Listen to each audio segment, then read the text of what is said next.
رنگ سال 2026 رسما اعلام شد و نتیجه برخلاف همه پیش‌بینی‌ها بود. امسال من یک کار جسورانه کرد و کلود دنسر که یک سفید نرم ابریه رو به عنوان رنگ سال خودش معرفی کرد. جالبه بدونید که این اولین باره که یک سفید نسبتا خالص رو به عنوان رنگ سال خودش معرفی میکنه. چرا؟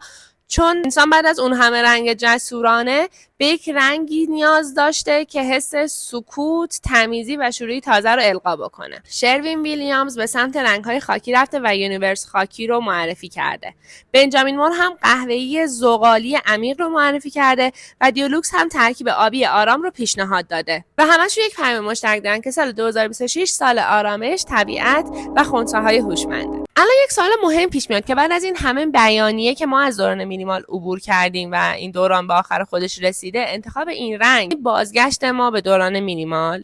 واقعیت اینه که نه بازگشت کامل، ولی ما داریم به یک مینیمال جدیدی ورود میکنیم که رنگهاش گرمتره، بافتارتره، انسانی‌تره و از زندگی واقعی جدا نیست. حالا خیلی خوبه که بدونید این رنگ رو شما میتونید در هر فضایی ازش استفاده بکنید و توی دل سبک‌هایی مثل کلاترکور هم میتونه جای خودش رو باز بکنه. نظرتون راجع به این رنگ برای من کامنت کنید.